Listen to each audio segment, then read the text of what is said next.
سيد الأنبياء وعلى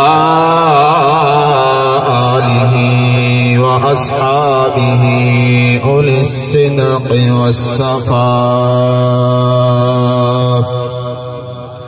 أما بعد فأعوذ بالله من الشيطان الرجيم. بسم الله الرحمن الرحيم.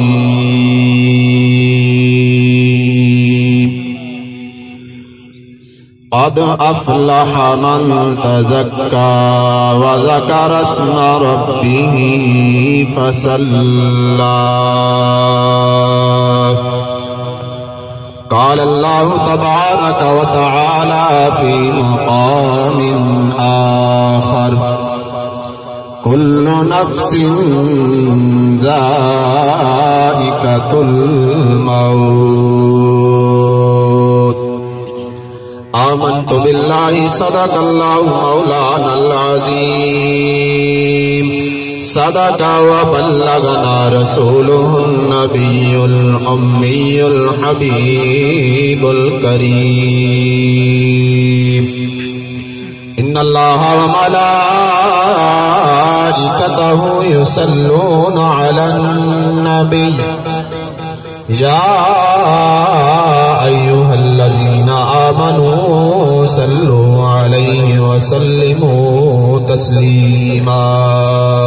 الصلاة والسلام. اللهم صل على سيدنا ومولانا محمد وعلى آل سيدنا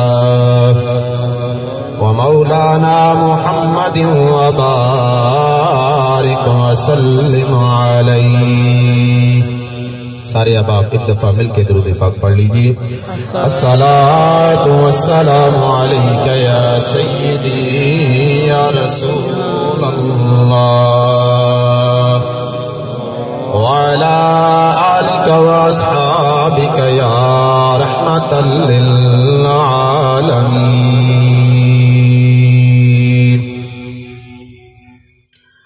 زندگی کے ہے دو جہاں، زندگی کے ہے دو جہاں، ایک یہ جہاں ایک وہ جہاں. زندگی کے ہیں دو جہاں، ایک یہ جہاں ایک وہ جہاں.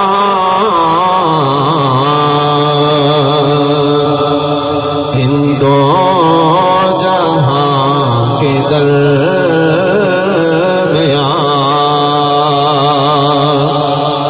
ان دو جہاں کے درمیان فاصلہ ہے بس ایک سانس کا. ان دو جہاں کے درمیان فاصلہ ہے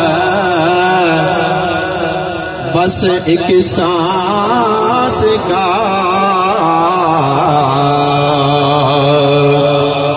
اور ان دو جہاں کے درمیان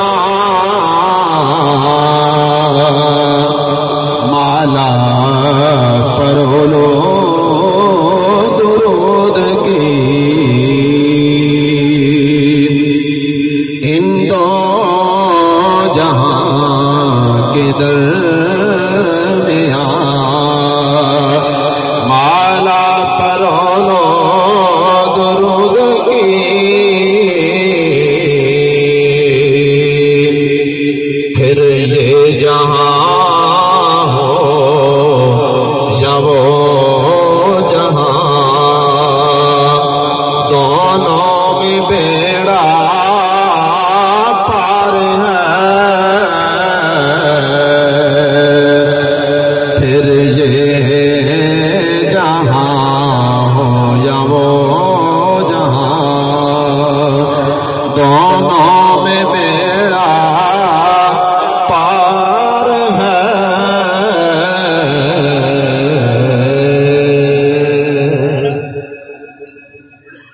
نہایت واجب الاحترام بزرگوں دوستو، السلام علیکم ورحمۃ اللہ وبرکاتہ۔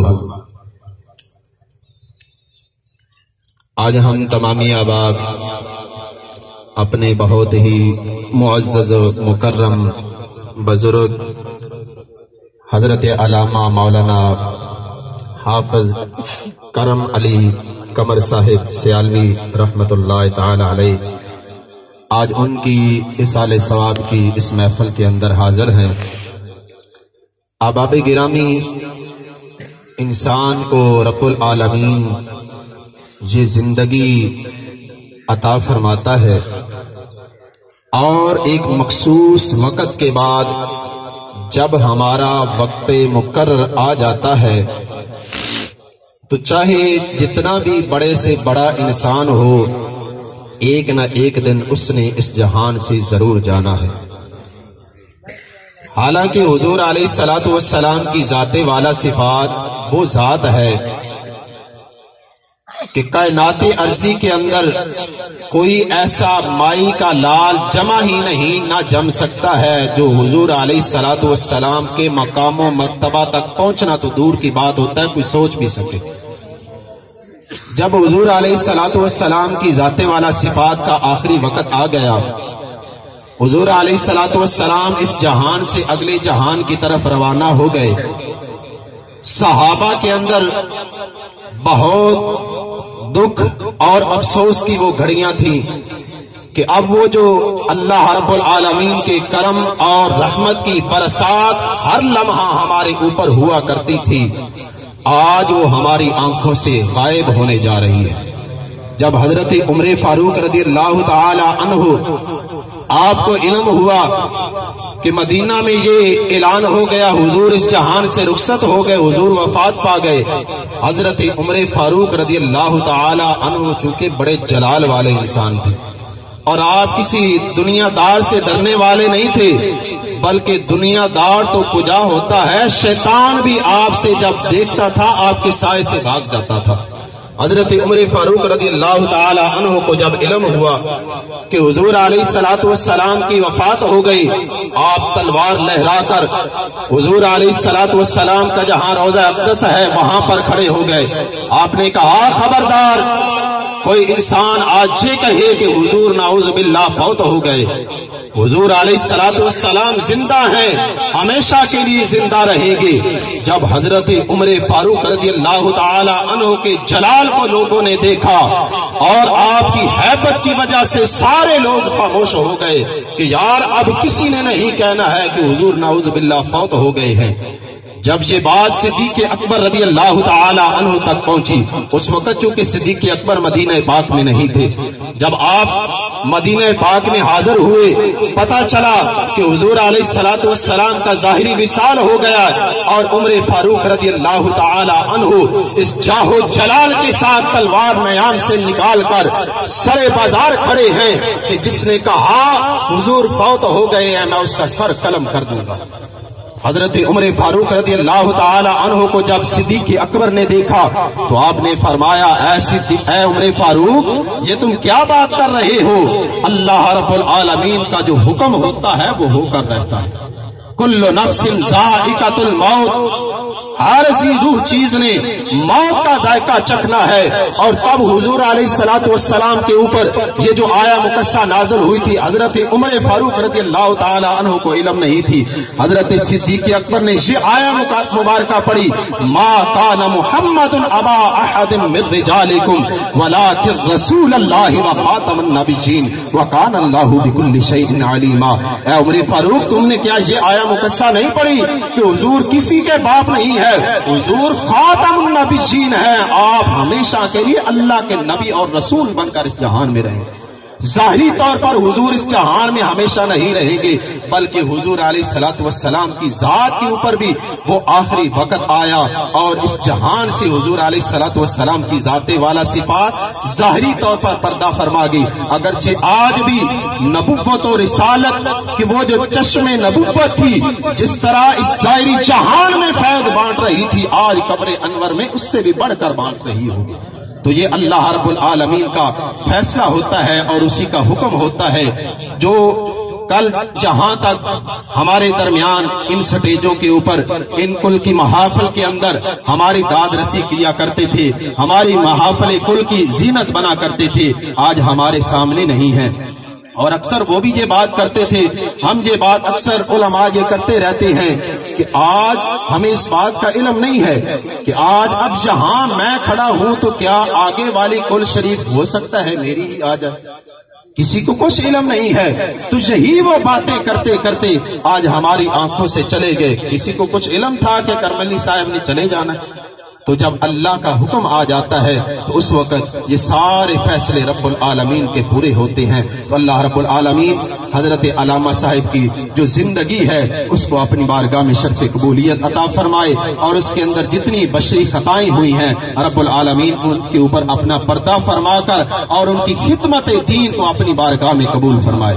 چونکہ آپ نے جو خدمت دین کی ہے اللہ رب العالمین اس کے اوپر انہیں ضرور صلہ عطا فرمائیں گے، چونکہ جب بندہ دین کے ساتھ اپنے آپ کو وابستہ کر لیتا ہے، دین کے ساتھ اپنے آپ کو وابستہ کر لیتا ہے، اللہ رب العالمین اسے ضرور نوازتے ہیں۔ آج بعض اوقات ہمیں ان باتوں کا علم نہیں ہوتا ہے نا، ہمارے سامنے بندے کی قدر نہیں ہوتی ہے۔ آپ احباب نے نماز جنازہ کے اوپر دیکھ لیا ہوگا کہ جو بندے دین کی خدمت کرتے ہیں ان کے اوپر اللہ کا کتنا انعام ہوتا ہے۔ تو اتنے لوگوں کا آ جانا ہی ان کی یہ خدمت دین کا منہ بولتا ثبوت ہے۔ اللہ رب العالمین آپ کی یہ خدمت دین کو اپنی بارگاہ میں شرف قبولیت عطا فرمائے، اور انہی الفاظ کے ساتھ میں اپنی گفتگو کو کلوز کرتا ہوں۔ اور ایک آپ کی یہ سنت ہے اور آپ کا یہ طریقہ ہوا کرتا تھا، اور آپ کی یہ اچھی صفت بھی ہے، کیونکہ جب بندہ اس جہان سے چلا جائے تو اس کی کوئی اچھی صفت لوگوں کے سامنے بیان کرنی چاہیے۔ تو جو میں نے مشاہدہ کیا ہے، جب بھی جہاں پر مسجد گلزار مدینہ میں ہمیں کل شریف کی محفل میں یا کوئی اور بھی محفل ہوتی تو حاضر ہونے کا موقع ملتا، تو آپ کی یہ ایک بڑی عادت مبارکہ تھی کہ آپ اپنی مسجد کے ساتھ بڑی محبت کیا کرتے تھے، اپنی مسجد کے ساتھ بڑی محبت کیا کرتے، چاہے آپ آخر میں خطاب کریں یا کوئی اور کرتا یا میں کروں، تو مجھے کہہ دیا کرتے تھے کہ آپ نے آخر کے اندر مسجد کی تعمیر کے لیے لوگوں سے یہ فنڈ اکٹھا کرنا ہے۔ تو آپ کی یہ طریقہ کار کے مطابق اب تو میں نہیں کہوں گا، جب حضرت صاحب خطاب ذیشان فرما چکیں گے میں کوشش کروں گا کہ آپ ہی آخر الفاظ کے اندر سارے لوگوں سے ان کے طریقہ کار کے مطابق مسجد گلزار مدینہ کے لیے خدمت بھی اکٹھی کریں، اور اگر آپ کو یاد نہ رہا تو پھر میں 1-2 منٹ کے لیے آپ کے طریقہ کار کے مطابق آخر کے اندر حاضر ہوں گا۔ اللہ رب العالمین ہماری اس حاضری کو اپنی بارگاہ میں شرف قبولیت عطا فرمائے۔ وآخر دعوانا ان الحمد للہ رب العالمین۔